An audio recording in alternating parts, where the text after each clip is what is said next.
Hey, what's up, everybody? Goldie Gusher here, and today I'm going to be turning my text-based tips and tricks guide on bullishvitriol.com into a video guide.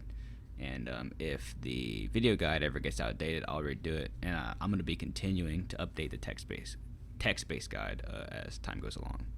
So, without further ado, let's get into it. The first thing on the guide is about the most efficient leveling path. Now, this is technically the most efficient leveling path, kind of irregardless, but it's most efficient for free-to-play players. If you're whaling, you can get around a lot of the benefits of leveling your alts by paying to win, right? So, the most efficient leveling path is to level all your characters to 20, and then pick a main, level that main to 51, level all your alts to 40, level your main to 71, level all alts to 60, then your main to 91, and then all alts to 80, and then so on and so forth, right? And the reason you do this is because alts gain massive bonus EXP when your main is 10 levels over them. And then each alt will grant 50 bonus inventory slots, 25 at level 20 and 25 more at level 40. They don't grant more inventory slots beyond those levels, but that's a free 50 inventory slots per alt that you can get right there by leveling them to 40. And then also, you're going to be taking the quest rewards and class grade rewards from all your alts and then funneling them into your main so that your main can break through walls in his story and basically progress further than normally your main would be able to. So the next part of the guide is leveling. So EXP and gold gained from kills decays every level over a monster you obtain. So to maximize your EXP and gold gain, you're going to be wanting to be killing monsters that are within a couple levels of your level. It doesn't really matter if they're 3 levels above you, 3 levels below you, or whatever. What really matters is that you're killing them quickly. As a free-to-play player, typically it's going to be monsters below your level because you're not going to be able to kill monsters that are higher level than you very quickly. If you're a whale, it could be monsters 4 or 5 levels above you. You know, also, when you're a whale, you might be hunting specific drops, right? So typically after 5, 6, 7 levels below you, the monsters start to the rewards they pay you for killing them diminish greatly. So you need to be killing them very fast, right? So if you're killing monsters 6, 7, 8 levels below you, make sure you have a really good setup for killing that type of monster on. If they're water monsters, have a great green setup on because you really need to get that kill speed up to make them worth grinding. The next portion of the guide focuses on gold. Gold is essentially the universal rate limit except to power. Every path to power is lined with gold costs. Because of this, you're going to basically be wanting to make sure to use your energy pots to maximize gold gain as much as possible. Gold is really more important to obtaining CP than EXP is. Not to say EXP is not important. You're going to want to be getting as much EXP as possible, of course, but you're not going to be wanting to sacrifice gold or waste gold. If you can make more gold by tweaking a few things in your farming setup, you should be doing that, right? So the next part of the guide is terite sources. You can get terite a couple of different ways. First and foremost, you can get it from daily activity reward, which is right here. Go into here, dailies. It's going to be this one right here. It's going to be 50 terite. So you're going to get 60 daily activity points a day. You'll get 50 terite and an energy pot, which is essentially also terite, right? Because they boost terite drops. The other way you can get terite is familiar adventure. So you come down here to challenge adventure, and then you look at the map. Click on map, and then see there's terite right there. So you can clear these out, and they will give you terite. See, 16 terite. Also, you can do story to get terite, as well as farming chaos field, and some events give terite. So chaos field, of course, is right here. When farming a chaos field, just make sure to pull 2 or 3 packs at a time if you're going to be using energy pots, because otherwise you're really hampering your ability to earn terite, because you could be earning a lot more just by pulling 2 or 3 packs instead of 1. So as I said, some events pay Territe. This is the Genie event, and as you can see, even the free-to-play pass, if I could talk, pays 100 Territe right here. So those are all the ways to earn Territe. Daily activity reward, familiar adventure, story, farming chaos fields, and events. So that kind of naturally brings us to the next part of the guide, which is crafting, weapon pulls, and that sort of thing. So the number one thing I want to say is that if you're doing weapon pulls, you're going to get weapons for the character you're on. So if you're on a witch and you do weapon pulls, you're going to get spears. So if you're trying to pull weapons for your main, don't be on an alt. That's that, right? Two, if you are just getting into crafting, in my opinion, you want to use your guaranteed 3 stars on armor, and you want to use your guaranteed 4 stars on weapons at first. The reason is because basically all of the 4-star weapons are useful, while not all of the 4-star armor is useful. And when you're just starting out, to get a couple of bad 4-star pulls through armor really sucks. And also, bad armor pulls do not help your clear speed at all, while basically every weapon pull you get will help your clear speed in some way or another, right? And then once your weapons are nice and saturated, you can begin pulling armor pity pulls, which will sometimes not be useful. I'm talking about 4-star armor pity pulls, right? Some of the times you're going to be getting things from those pulls that you're not going to want, right? And that's the reason you did the weapons first, because basically every weapon that you get, you're going to want, right? So the next part of the guide is basically just a tip. Bosses have an enrage cinematic when they get low HP, and it can be annoying because the fighting continues during the cinematic, which often leads to you getting killed and struggling to do damage when you just come in from another channel, and the first thing you see is a cinematic, and then as soon as the cinematic's dead, the boss is dead, and you never got a chance to do damage, right? That sucks. So the way you disable that is you come in here to game settings, come down here to boss, camera, cinematic, and you hit off. And there you go. You never got to deal with that again. Congratulations. The next part of the guide is how to switch characters. So how to switch characters is easy. You go to account here, hit select character. Kablam. It'll bring you to this page. Easy peasy. Next part of the guide is loot tables. So I'll cover loot tables really quick. Let me just go to an area with a loot table. So basically whenever you're in an area, you can hit the minimap, click this little monsters tab, and then you can hit this little tab here that says see drop info. Check it, then click a monster, and it'll show you all of the items a monster drops. And so you can basically pick and choose what you want to farm by looking through what all the monsters in an area drop. And so like if you want, you know, whatever this is, Leaf Dance 2, you go kill this level 65 creeper, and you'd be farming it, right? And so you can kind of pick and choose where you're going to use your energy pots to kind of farm specifically the items that you're going to want to be looting, right? So that's loot tables. The next thing on the guide is conquest missions. So here we are at Sanson to do the conquest part of the guide. So basically you can complete a mission and see what it gets replaced with before selecting another mission. And this way you never miss anything you want, right? Like, so say you want jellies, right? You want these jellies, and there's no other jellies up.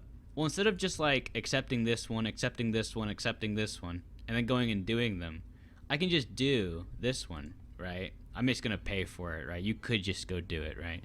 But and then if that had been replaced with jellies, I could get jellies again, right? And so that's all the tip is to if you want something specific and there's only one of it up, do it first and see what it gets replaced with before selecting another quest and doing that quest, because maybe you'll be able to get 3 of what you want or 2 of what you want instead of 1, right? So that's the tip.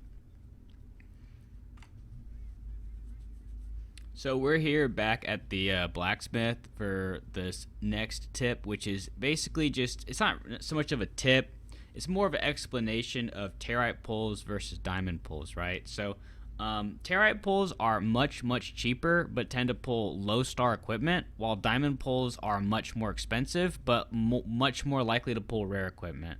1 territe token equals 600 to 700 territe right now. 1 territe token equals about $1. The pity pull from 4-star territe is about 200 pulls, so thus you can get a 4-star from terite pulls for far less than $1, right? As of the time of this video. So this opens up a strategy many people use where instead of going for rare equipment, they use terite pulls to fully awaken low star items and then raise them to 6 stars while accruing 4 stars through pity pulls. We kind of covered this earlier in the video, but I just kind of wanted to formally talk about it here. So as someone who is looking to put money into the game, like if you're that person, basically the point of this tip and guide is to just show you that terite pulls can get you a lot more CP for your dollar than diamond pulls can. For $1 worth of terite token, you're going to be able to basically get 3 guaranteed 4 stars as long as you farm up the recipes and weapon crystals to do the pulls, right? It's a pretty good deal.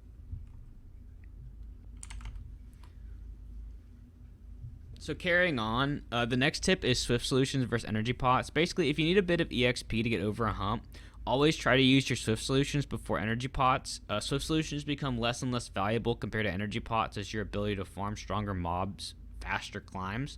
And an Energy Pot will almost always render you more EXP, gold, and loot than Swift Solutions, even when used in subpar locations.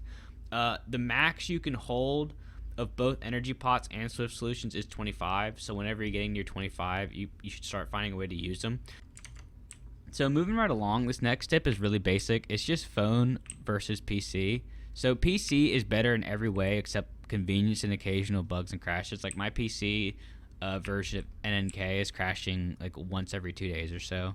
The PC allows you to be online 24/7 AFK grinding. Like it feels like you just need to wiggle your mouse occasionally, maybe once every 5 or 6 hours. It takes forever to be booted.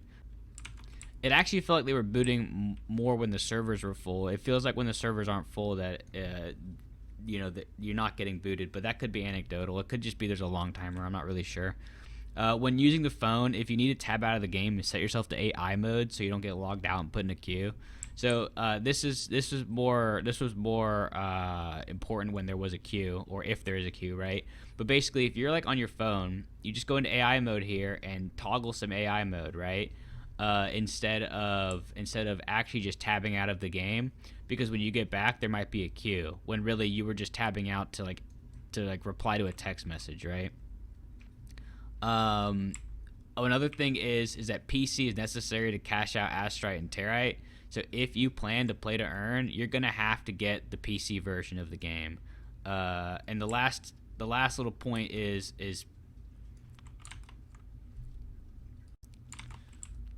and lastly, PvP is easier on PC because of keybinds, right? Like I can do all these abilities with keybinds, and I don't have to I don't have to put my fingers on a screen and hope I hit my roll or whatever. It's a lot less infuriating.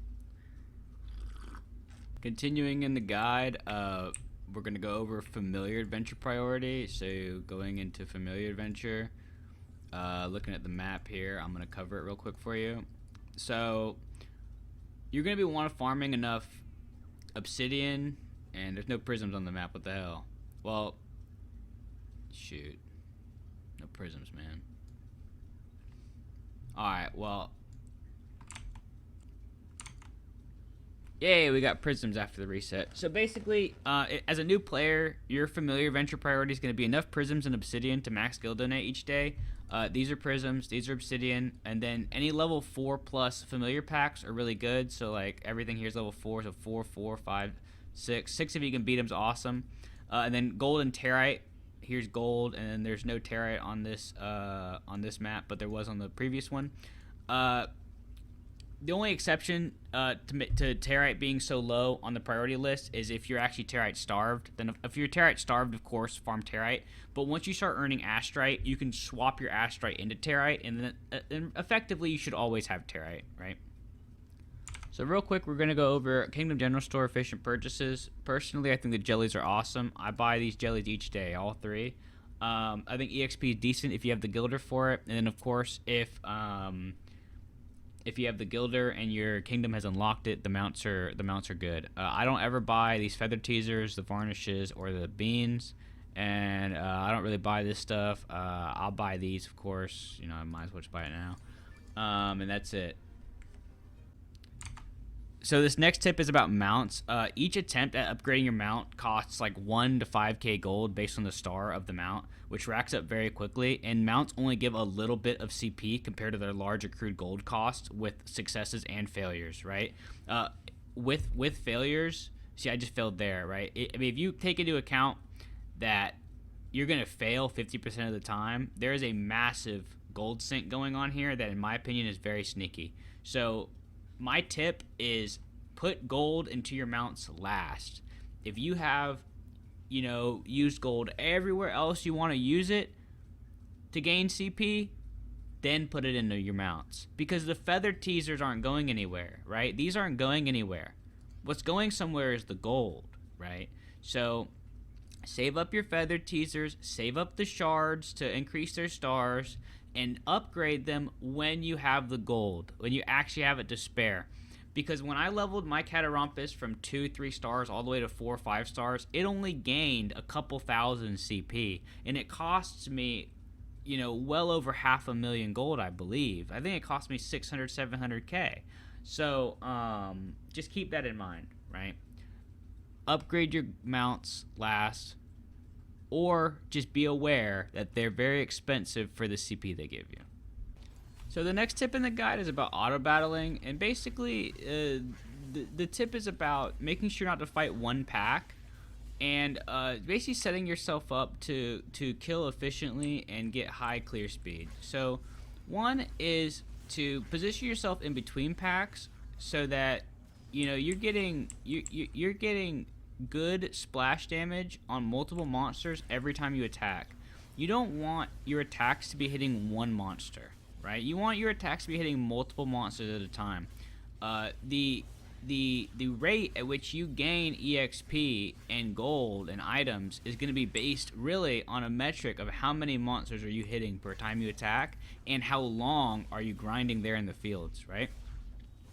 Another thing is that if you have to fight one pack, try to do it like this, where you're up against a wall and you could reduce your AoE so that your character doesn't move, or not your AoE, your auto battle distance, and you can sit in a corner like this, and then that way your attacks always hit in a frontal cone, especially your auto attacks, and they're much more likely to hit multiple monsters at a time. Monsters aren't likely to get behind you where they're not taking any damage at all. And so if you have to farm one pack, try to get in a corner or up against a wall like this. It will greatly enhance your clear speed. Oh, another thing, if you have movement skills that are messing up your clear speed, you can hold down auto here. It'll bring up this menu, and then you hit on to skill movement restriction. This will restrict your movement skills from moving you when they go off. Like this ability right here that just went off normally makes me dash, but I did it right in place.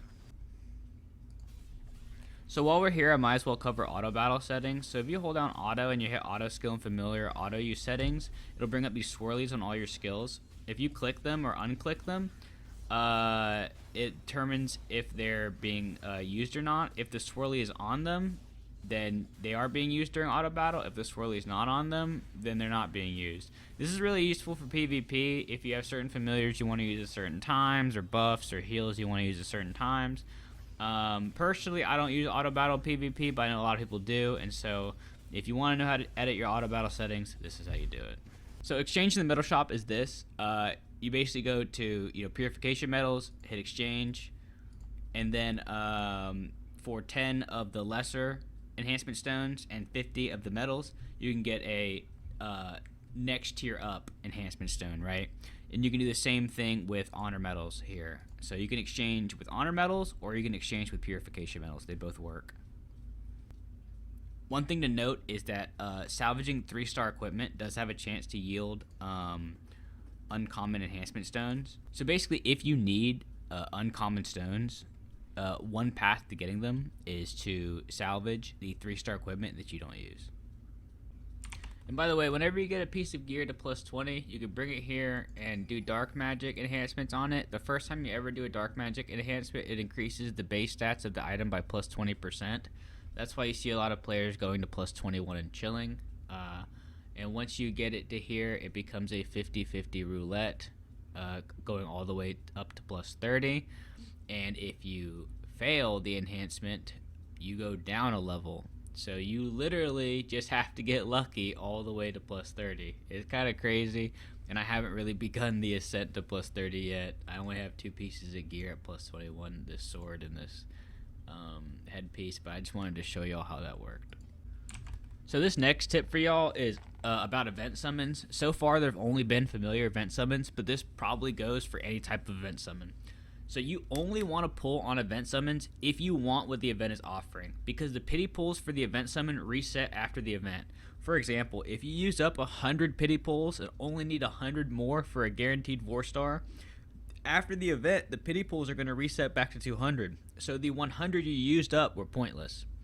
Basically, event summon pity pulls are only useful if you plan to go all the way to 200 pity pulls during the event. If you don't want what the event offers, use your tickets on the normal summon or save them for a future event. So the next stop on the guide is PK score. PK score is what determines if you're considered lawful or chaotic, which causes certain buffs, debuffs, and game mechanics. Every monster kill grants 5 PK score. Every player kill causes you to lose PK score, normally around 50,000. The fastest way to gain PK score is killing other monsters in the same area with 5 players, because each individual monster kill will give you 5 PK score towards lawfulness, right? Now, when you're unlawful, if you die to anything, not just PK, your armor breaks for 15 minutes, like a piece of your armor. It basically will give you no stats for 15 minutes. And once all your armor is broken for 15 minutes, it stacks again on another piece of armor up to 30 minutes until all your armor's at 30 minutes, and then it can go as high as I've seen an hour and 15 minutes before, but I've never seen higher than that.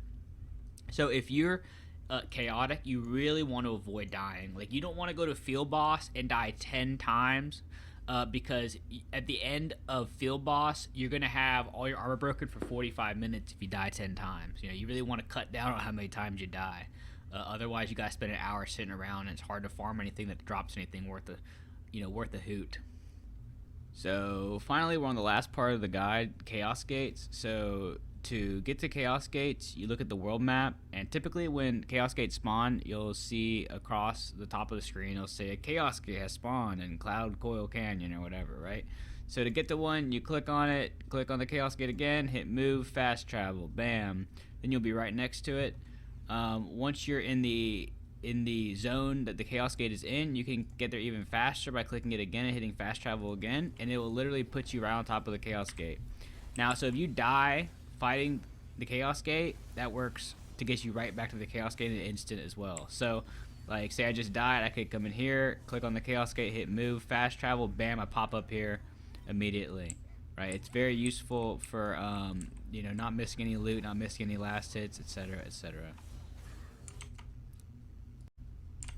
So the reason you want to do these is because they're great for farming Swift Solution Fragments and Purification Metals. The elite monsters that come out of the gate drop them, and also the orbs that come out of the boss when he dies also drop the metals and fragments. You'll see here in a second. So you just walk over to them and you kick them, and then you get loot. See, I'm getting Purification Metals, see, 3 Swift Solution Fragments. Wow, I stole it. I'm such a thief. So that about wraps up the video. I appreciate you guys watching, and I hope the tips help. If there's anything you'd like me to cover in the future, just comment that below. If you want me to make more content, consider liking and subscribing, as that really motivates me. And other than that, thank you guys, and good luck hunting.